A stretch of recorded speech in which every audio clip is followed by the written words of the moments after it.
Banata 536. Sa tingin mo matatakot mo ako. Isama mo.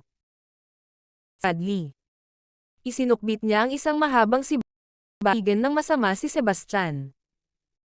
Ang kanyang mahabang sibat ay ibinigay kay Sebastian, at ngayon ay naiwan na lamang sa kanya ang isang karaniwang sibat na bakal. Inihanda na rin nina Edwin at Julian ang kanilang mga armas. Nang walang paraan, handa silang lumaban hanggang kamatayan. Atake. Pinangunahan ni Bradley ang pagsalakay at itinulak ang kanyang sibat mula sa mahigit 20 talampakan ang layo. Ang sandata ay bumaril na may nakakatakot na enerhiya na naglalayong tumagos sa lahat ng bagay na dinadaanan nito. Sabay-sabay na nagpakawala si Julian ng makamandag na enerhiya at inihagis ang kanyang talon kay Sebastian. Hinampas din ni Edwin ang kanyang espada at nagpakawala ng blade aura na pumutol sa hangin na parang kidlat na may mapanirang layunin. Sebastian, ingat ka. Nagbabala si Bruce. Nag-aalalang nakatingin si Lana at ang iba pa. Sa kabila ng lakas ni Sebastian nalabanan niya ang pinagsamang lakas ng tatlong patriarka. Gayunpaman, nanatiling hindi nabigla si Sebastian. Pinisil niya ang kanyang sibat upang ikalat ang papasok na enerhiya ng sibat. Pagkatapos, winalis niya ito sa hangin at binasag ang aura at lakas ng espada ng talam sa pamamagitan ng isang hampas. Pumunta ka sa impyerno. Muling sumalakay ang tatlong patriarka, at kitang-kita ang kanilang intensyon na pumatay. Si Sebastian ay hindi na lang tatayo roon at kunin ito. Mabilis niyang iniwasan ang kanilang mga pag-atake at sinugod ang tatlong patriarka.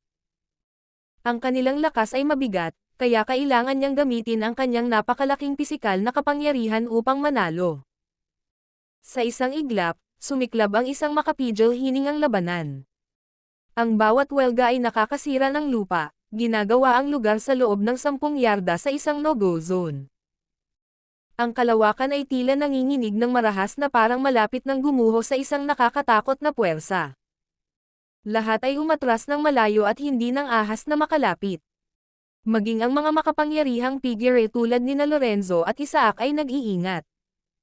Ngunit hindi sa Patriarch ang kanilang inaalala kundi kay Sebastian. Nakakatakot ang lakas ni Sebastian, lalo na kung iisipin ang kanyang kabataan. Kung siya ay patuloy na lumakas, sino ang maaaring hamanin siya sa hinaharap? Sa kabila ng kanyang kalmadong panlabas, si Bellamy ay hindi mapalagay. Isang malamig na kislap ang sumilay sa kanyang mga mata. Bilang pinakamalakas sa mundo, nakaramdam siya ngayon ng seryosong banta mula kay Sebastian. Bagamat hindi niya inakala na si Sebastian ay katapat niya ngayon, maaaring mag-iba ang mga bagay sa loob ng ilang taon.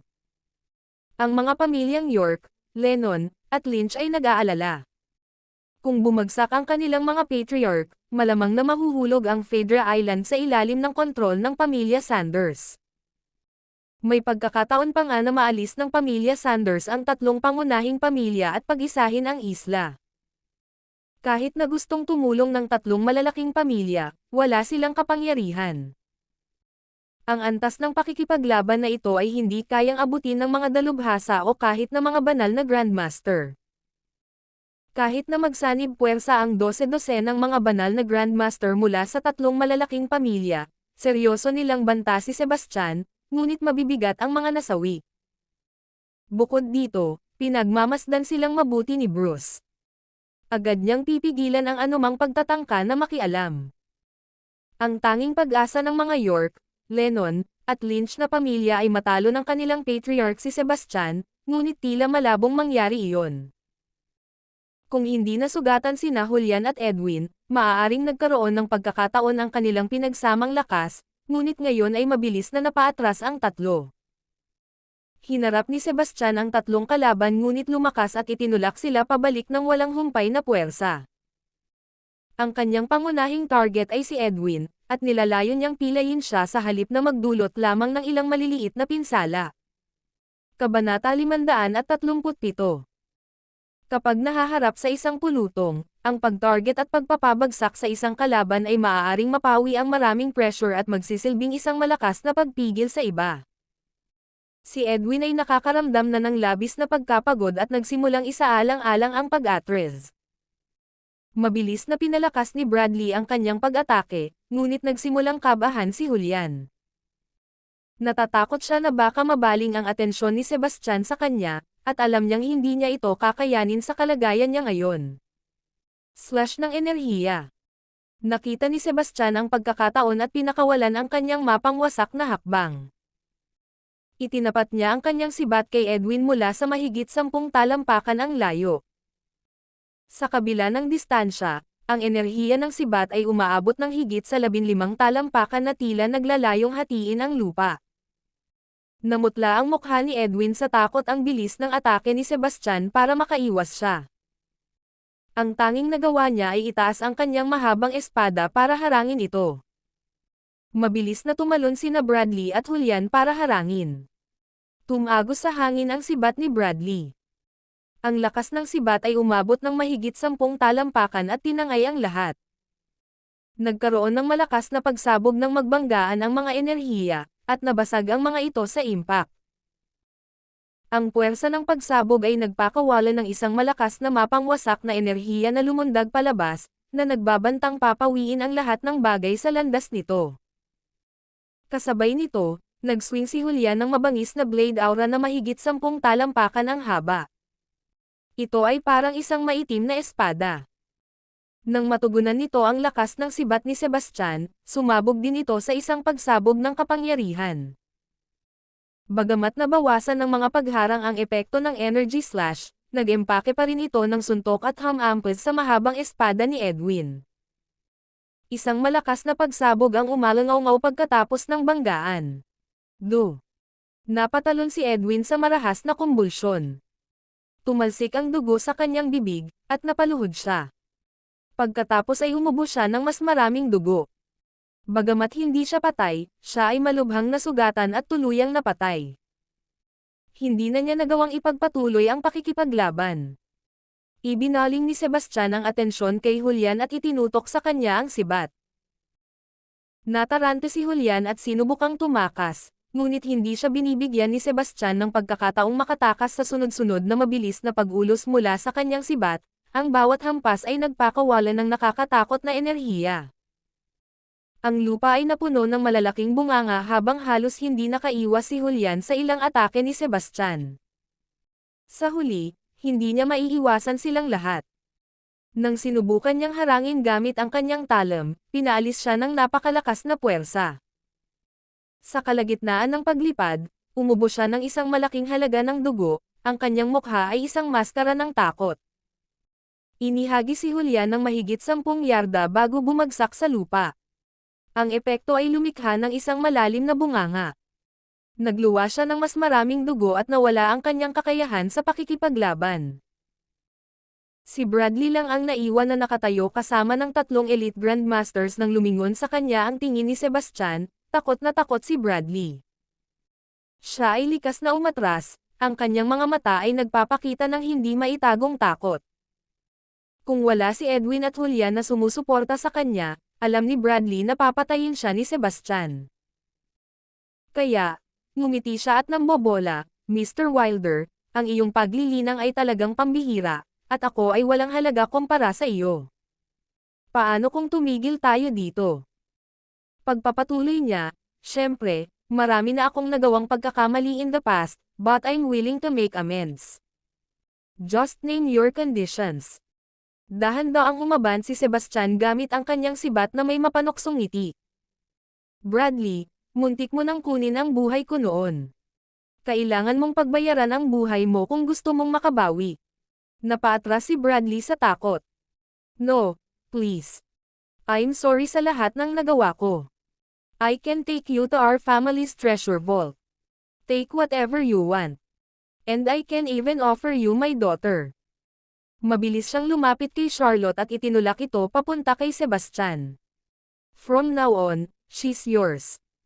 Please spare me, pakiusap niya. Nagtinginan ang karamihan ng may panunuya. Nakakahiya na makita ang isang elite grandmaster na nag-aalok ng kanyang anak na babae para lamang iligtas ang kanyang sariling buhay. Ngunit hindi nag-iisa si Bradley sa kanyang desperasyon. Na-inspire si Edwin sa kanyang desperasyon at itinuro ang isang dalaga sa malapit. Mr. Wilder, anak ko yan, si Faye Lynch. 15 lang siya, pero napakaganda niya. Ibibigay ko siya sa'yo kung ililibre mo ako. Mabilis na dagdag ni Julian, Mr. Wilder, nakikita ko na rin ang mga pagkakamali ko ngayon. Inaalay ko sa iyo si Cassandra bilang kapalit ng buhay ko. Maawa ka. Kabanata 538. Natahimik ang lahat sa kinikilos ng tatlong patriarka. Ang desperadong pagkilos ni Edwin na ibenta ang kanyang anak upang iligtas ang kanyang sarili ay sapat na, ngunit ngayon ay sumunod na rin sina Bradley at Julian. Ang antas ng kahihiyan ay wala sa mga chart. Maging ang tatlong malalaking pamilya ay nabigla ang isang tunay na tao, lalo na ang isang patriarch at isang elite grandmaster, ay dapat harapin ang kamatayan ng may dignidad. Hindi maitago ni Sebastian ang pagkadismaya. Ang mga matandang bastard na tulad mo ay ang epitome ng kawalang hiyaan. Takot kang mamatay na ang pagtawag sa iyo ng aso ay isang insulto sa mga aso. Napahiya sina Edwin, Julian, at Bradley. Masyado silang natakot para sa kanilang buhay upang sabihin ang anumang tugon. Lumapit si Sebastian kay Edwin. Natatandaan ko na sinabi mo na nilason ang guro ko. Sinong may gawa nito? Sasabihin ko sa'yo, ngunit kailangan mong mangako na hindi mo ako papatayin, sagot ni Edwin. Sige. Sino yun? Tanong ni Sebastian. Sabi ni Edwin, si Francis Sanders, pero napatay mo na siya. Ang utak ay si Julian. Natakot si Julian at mabilis na sinabi, Mr. Wilder, huwag kang maniwala sa isang salita na sinasabi niya. Nagsisinungaling siya. Ngumisi si Edwin. You let it slip when you was drunk. At hindi lang ako, may alam din si Mr. York at Mr. Sanders. Itatanggi mo pa ba? Mabilis siyang tinalikuran ni Bradley at sinabing, Mr. Wilder, nagsasabi ng totoo si Mr. Edwin. Si Julian ay isang bulok na matandang ahas. Gusto niyang isama ang pamilya Sander. Ang iyong tagapagturo ay ang pinakadakilang talento ng kanyang henerasyon at isang nangungunang alchemist. Inutusan ni Julian si Francis na lasunin siya at pagkatapos ay maling inakusahan siya ng pag-atake sa kanyang manugang. Sa huli, ang iyong tagapagturo ay pinalayas at namatay sa pagkatapon. Lumingon si Sebastian kay Bruce. Totoo ba ito? Tumango si Bruce. Hindi ko sinabi sa iyo noon dahil nag-aalala ako na baka maulap ng galit ang iyong panghuhusga. Pero ngayon, hindi na mahalaga. Makakapaghiganti ka sa iyong guro. Lumipat kay Julian ang nakapatay na tingin ni Sebastian. Gagamitin ko ang iyong ulo para parangalan ang espiritu ng aking Panginoon. Sa tingin mo ba ganoon kadaling patayin ako? Biglang tumalon si Julian at sinugod si Lillian. Alam niyang hindi siya hahayaang mabuhay ni Sebastian, kaya kailangan niya ng hostage. Siya ang halatang pagpipilian dahil si Sebastian ay nagmamalasakit sa kanya at mas mahina. Naisip ni Julian na kaya niya itong madaig kahit na siya ay malubhang nasugatan. Masyadong malayo si Lillian kay Sebastian para makapasok siya. Mayroon siyang cultivation base, ngunit hindi sila sapat para iwasan si Julian. Isang desperadong hampas lang ang nakaya niya sa dibdib ni Julian. Ngunit para sa kanya, ito ay parang walang hihigit sa isang mahinang tapik. Ngumisi siya at inabot ang leeg niya. May malakas na tunog nang malapit na siyang magtagumpay. Natigilan siya at laking gulat niya nang makita ang isang espada na tumusok sa kanyang katawan mula sa likuran. Pilit na lumingon si Julian at natigilan nang makitang ang sumaksak sa kanya ay si Cassandra. Bakit? Don't play dumb. Alam mo talaga kung paano mo pinatay ang nanay ko. Ngumisi siya. Nabaluktot ang kanyang mukha sa puot habang nagngangalit ang kanyang mga ngipin at bumunot ng kanyang espada. Napaluhod si Julian sa lupa. Ang kanyang mga mata ay dilat kahit sa kamatayan hindi niya akalain na mamamatay siya sa kamay ng kanyang apo. Ang mga miyembro ng Three Great Immortal Sects ay natigilan, ngunit ang mga mula sa Phaedra Island ay hindi man lang nagulat. Alam nila ang kalupitan ni Julian sa ina ni Cassandra. Para sa kanila, Ang isang lalaking tulad ni Julian ay mas masahol pa sa isang hayop at dapat ay matagal nang namatay. Ibinaling ni Sebastian ang kanyang tingin kay Bradley, na pinagpawisan ng malamig. Mr. Wilder, please don't kill me. I'll agree to anything you ask. Parehas kang bulok. Sayang lang ang hangin sa paghinga mo. Magtubos ka sa impyerno. Habang nagsasalita si Sebastian, pinalipad niya ang kanyang sibat, na tumama kay Bradley sa isang suntok. Kabanata 539. Isang nakakasilaw na puting ilaw ang kumislap, na sinundan ng isang dumadagandong na boom. Ang nakakatakot na enerhiya ay agad na dumurog kay Bradley, at ang dugo ay umulan mula sa itaas. Namula ang mukha ni Edwin sa sobrang takot, Mr. Wilder, nangako kang hindi mo ako papatayin. Oo. Tinutupad ko ang aking salita at hindi kita papatayin, sagot ni Sebastian. Nakahinga ng maluwag si Edwin. Biglang sumuntok si Sebastian sa hangin. Sa isang malakas na boom, pinasabog si Edwin 5 o 6 na yarda ang layo. Si Edwin ay nagluwa ng isang subo ng dugo, at ang kanyang mukha ay namutla. Itinuro niya ang nanginginig na daliri kay Sebastian. Ikaw. Sinira mo ang cultivation base ko. Hindi ka tumupad sa usapan. Ngumisi si Sebastian. Sabi ko hindi kita papatayin. Buhay ka pa naman, hindi ba? Ikaw. Iniluwa ni Edwin ang isang subo ng dugo sa sobrang galit. Dilat na dilat ang kanyang mga mata nang bumagsak siya at hindi gumagalaw. Namatay siya sa sobrang galit. Ang matinding pinsala at pagkasira ng kanyang cultivation base ang siyang naging dahilan ng kanyang pagkamatay. Ang mga miyembro ng 3 malalaking pamilya ay nanonood sa takot. Nang dama po sa kanila ang tingin ni Sebastian ay namuti ang kanilang mga mukha, at napaatras sila sa takot.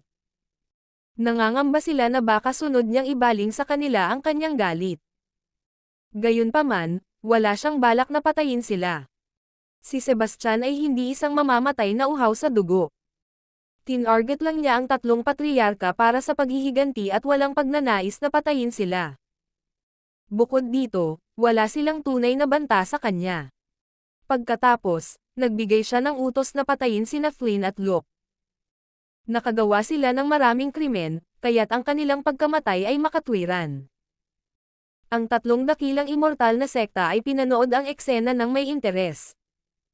Gusto ni Isaac na samantalahin ang pagkakataong sirain ang Phaedra Island at patayin si Sebastian.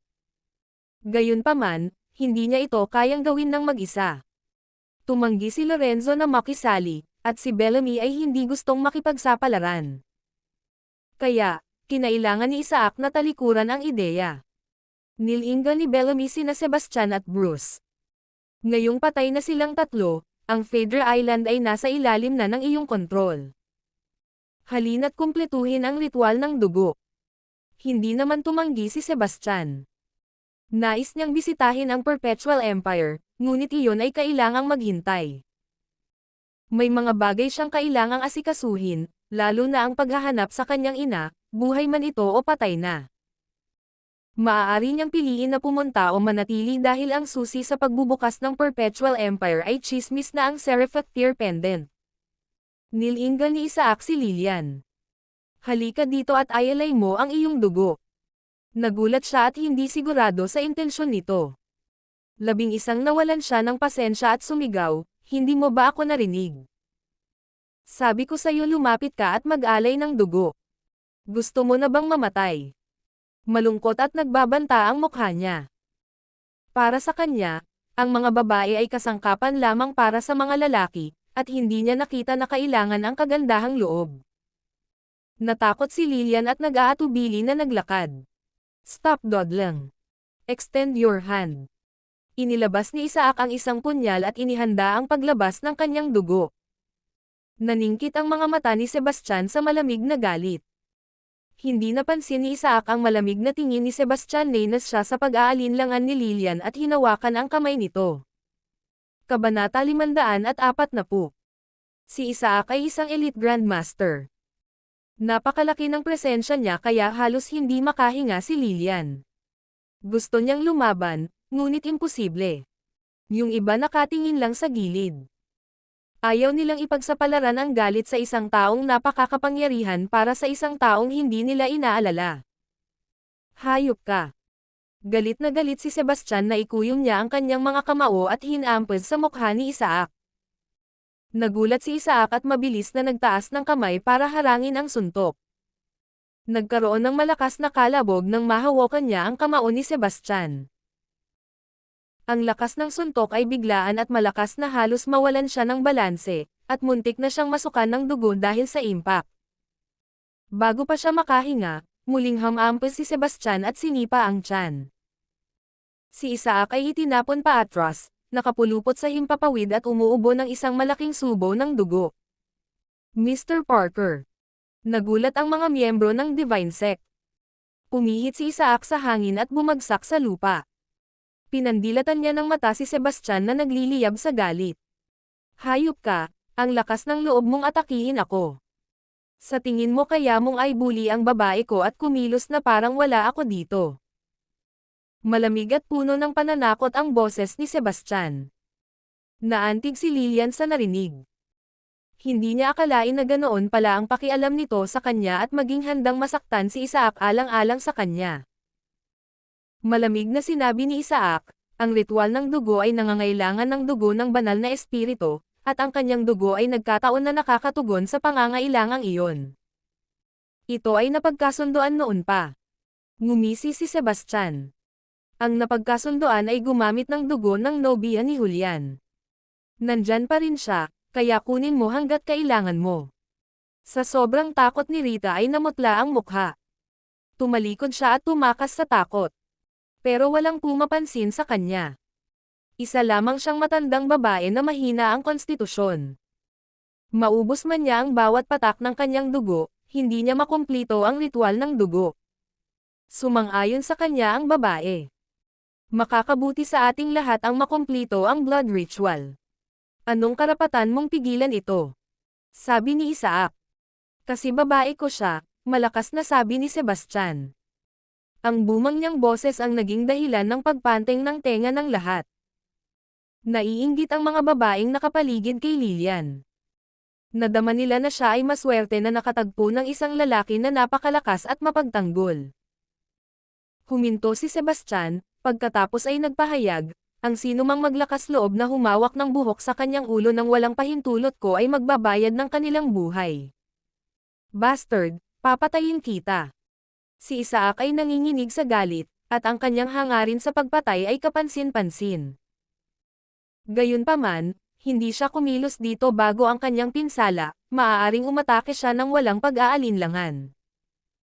Ngunit ngayon, sa kanyang lakas na nabawasan sa mas mababa sa 80%, alam niyang wala siyang pagkakataong manalo sa laban. Ngumisi si Sebastian. Stop talking and show me what you're got. I'm standing right here. Kung hindi mo ako papatayin, mababa ang tingin ko sa iyo. Papatayin kita. Hindi na napigilan ni Isaac ang kanyang galit. Sa isang dagandong, sinunggaban niya si Sebastian. Hindi siya gumamit ng anumang armas. Sa kanilang antas ng paglilinang, ang mga armas ay walang gaanong pagbabago maliban kung ang mga ito ay mga banal na artifact. Ang mga ordinaryong sandata ay mas mahina kaysa sa kanilang mga katawan, at ang kanilang mga welga ay maaaring umabot ng ilang yarda. Ngumisi si Sebastian, at ang kanyang mga mata ay kumislap sa malamig na determinasyon. Ang Divine Sect ay nakabase sa Southwind, na nasa hangganan ng Dragotha. Sa paglipas ng mga taon, madalas silang tumawid sa Dragotha upang magdulot ng gulo. Gayunpaman, ang militar ng Dragodan ay walang kapangyarihan na pigilan sila dahil sa napakalaking lakas at dayuhang base ng Divine Sect. Kung mapatay ni Sebastian si Isaac, masisira nito ang impluwensya ng Divine Sect at magiging mas madali ang mga paghaharap sa hinaharap.